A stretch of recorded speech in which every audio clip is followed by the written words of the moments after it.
kuma lama dibba sagali birri Itoophiyaa kuma 85.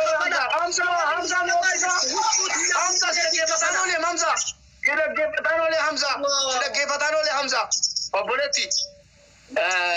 maal maqaan kee qoftu birrii Itoophiyaa kuma 86 birrii inni Dubaay walitti hidhamee dhaqaa. Birrii Itoophiyaa 86.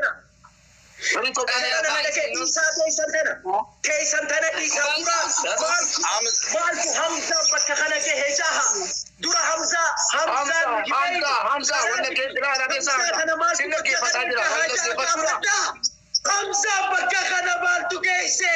Hamzaan rakkina mataa dhuunfaa kiyyaa qabaadheetii miti.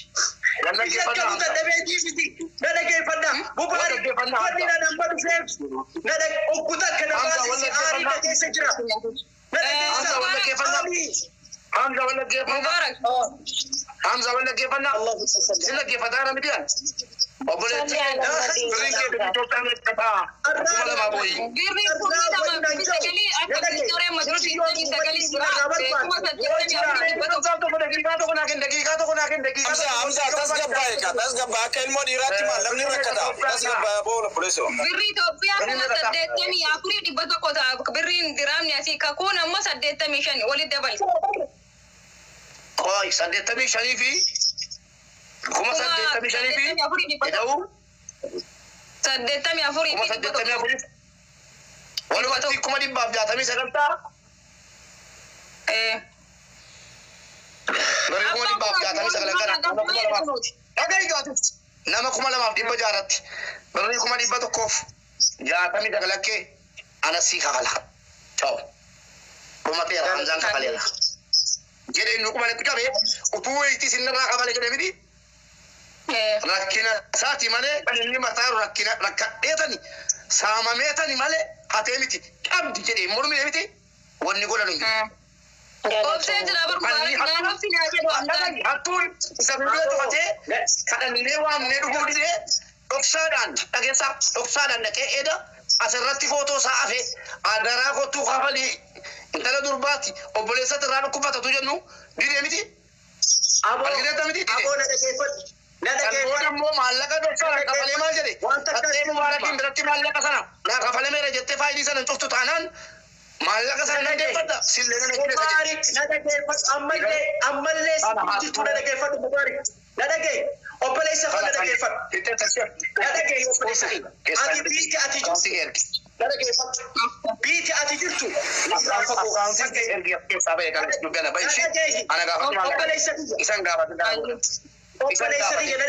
Mubarak Hamza carraa nu kennime obboleesso Hamza amma dhugaatii barreera Hamza dhugaatii carraa nu kennime dhugaatii barreera kan ufti amma si qulqulleesse moo hattuu si godhe Hamza wanni kun ma na dhagee Mubaarik yaa Mubaarik na dhagee waan in asitti haasamaa jiru kun yoo gurrastee yoo understand na goote akka gaarii na hubatta na dhageeffadhu wanni in asitti himaa jiru kun waan guddaadha ani miciyyoon tun komaana irraa hin qabdu hin jenne namni waan irraa qabu heddummaatti wala beeki kana namni dhamee jedhe dhumattee dhaabbai nadage hin baasin miciyyoo tana waan inni sii godhe waan inni sii godhe sii galee waan inni sii godhe yaaliin kiyyanarraa fashalaawe isiinuu ni beeyti takka lammata miciyyoo tana immoo dhokochuullee hin feene obboleetti tiyya ni rakkadhe mana hidhaatirraa eegaan bahee booda lubbuu tiyya tana waa sirreessuudhaaf waa hedduun yaale garuu haqa kee kana jachii fi samillee ni beeyti miciyyoon tun tana bira jirtu tana kottu obboleetti tiyya makiinaa tiyya horii deemi arra makiinaan na agartu sun takkittiin tun makiinaan kireeffadhee deemu insha Allah lubbuu tiyya tana baasuudhaaf immoo kararraan jira wallahi maallaqa kee kana kaniin an viizaa sii baasee gusad yaale kana garuu na obsitee jirta arrallee na obsi jedheetiin mataa isii dhungadhee warabbal kaaba qasama billah wallahi na obsi jeen yaa obboleetti tiyya na obsi jeen an amaanaa ta'e tana siifin kafala garuu takkittii tana dindila ta'eetiin cahuu barbaada ruuhee tiyya tana qabsootu akkana na godhe akkaanin hin dalaganne kana fakkeessee qabsoo Oromooti gabaabsi takkitti tananii darbaa jee michiyoota arra bakka kaleessaan jiruan bakka kaleessaa Hamzaan hin jiru arra fiiguudhaaf lubbuutii jijjiiruudhaaf wallahi tarkaanfii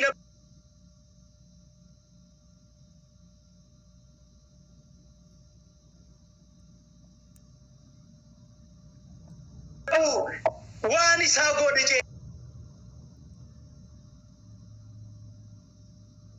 namni nalaalee garagaleen jiru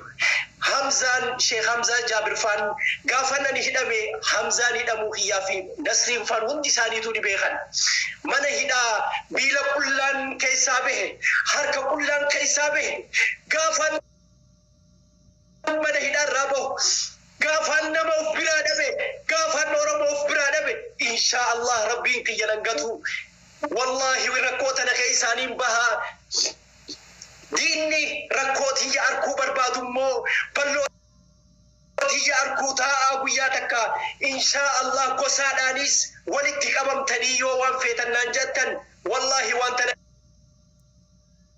keessaa bihe Hamza waa biraa keessa galiinga mubaarik na dhagee rakkoo na dheeytee jira rakkoo na dheeytee kana na baasi si galaa miti waan kana keessa fadhee osoo hin tahin mubaarik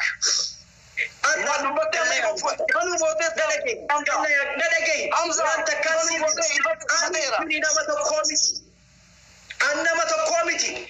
arra habashaan diinaan jira alagaan jira siyaasaan jira bakka kana nama meeqaan jira nama akkanaatii miti namni miidiyaa irratti fidan na qabdanii yoo rakkoo nan qabaadhe yoo ni nan hate yoo ni na hattuute na qabdaniiti narraa kafaltanii Hamza nama sallamtee jirta akkana gootee jirtaati maaliif waan kana gootee naan jettanii qabdanii na gaafattan annama takkaa miti Hamza obboleessa koo obboleesso bakkaanii na dhabe kanarratti isin yarratti rakkoo bakkaan itti rakkadheetti rakkoo na rakkistanii arra xiqqoo yeroo isin naa darbuudhaaf ilaancini arra hanga tokko kaampaanii tokko waan tokko namaa godhuudhaaf yaalaa jira garuu rakkoo keessaaf baase kaapitaala lafa kaayyadhee harkaan qabu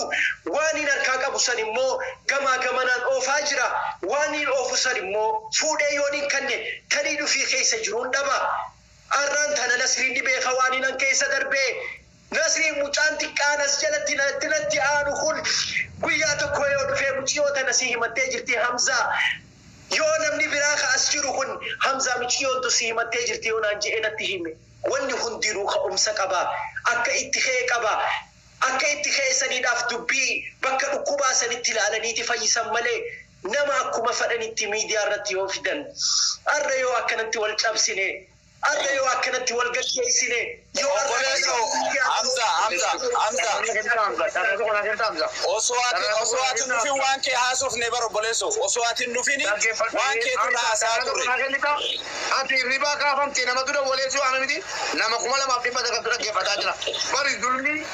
namni si zollomi hin jiru mucaan kun ol baate qacarraa dhaggeeffatu hattuun ni jira eenyeen ni jira guutee jira tokko dhaggeeffadhu jecha tokko siifidha callisii dhaqas ani edagee marran ture mucaan tokko irratti bilbiltee mubaarak jette yoo rabbiin sodaatte guyyaa qiyaamaatti amanti an haadhan qabu jette kun olaa itti bilbilaatan sitti mala haadha hin qabu obboleetti keenya obsideet kottool gali waan irratti eegalan sitti hima haadha hin qabu jette abbaa hin qabu jette sanuu biyya Joordaan keessa hin jiraadha dhiigatu faa jette hin barannee jette dhaggeeffadhu obboleetti qabda haadha manaa qabda miti ilmoo qabda miti hin barannee jette hin heerumnee jette ijoollee shaashamanneeti dhaggeeffadhu hin heerumnee hin barannee sababiin kun hundi ta'e immoo jette haatiif abbaan koo ijoollee daa'imman harkatti gatanii jette ganda akiraa deemanii jette ganda akiraa yeroo deemanu ani biyya namaa keessa deemee jette dalagachuun dirqamanatti taatee jette biyya Joordaan jechuun biyya namni filan qabne dhaqu ta'uu namni hundi hin beeka dhaggeeffadhu dallaalatu darbatee Joordaaniin buusa ijoollee karaa seeraan alaatiin yeroon Joordaaniin dhaqu maallaqa hojjetadhee ji'a afur obboleessa koo dhukkufatee manaa kimi shaashamannee jira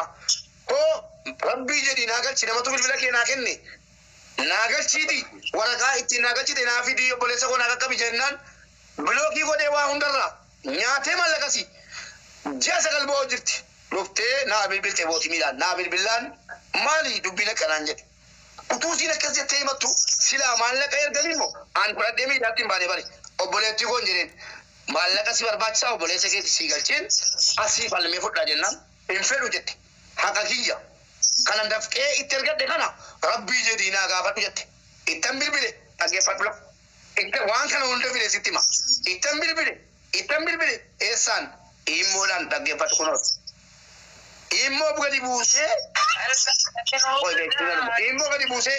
salaamu alaikum ana mubaarik mucaan tokko sii himachuu jirti yatiima haadhan qabdu abbaan qabdu maaliif akkas goote kottuuti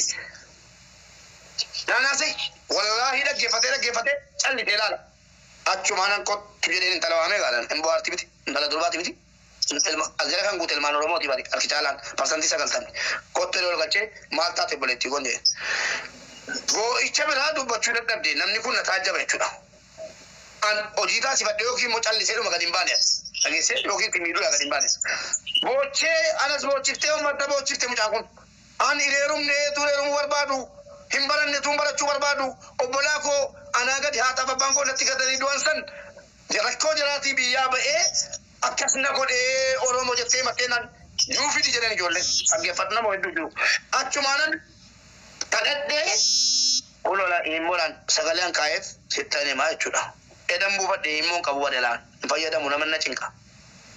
elaa kuno Na dhageessa. elaan narraa fixu sanuu waraqaan isaa jira Horii saahiba keenya yaa akhi. dhagaygaa dhagay saahiba keessa ta'uu dhaggeeffadhu gaa fixi narraa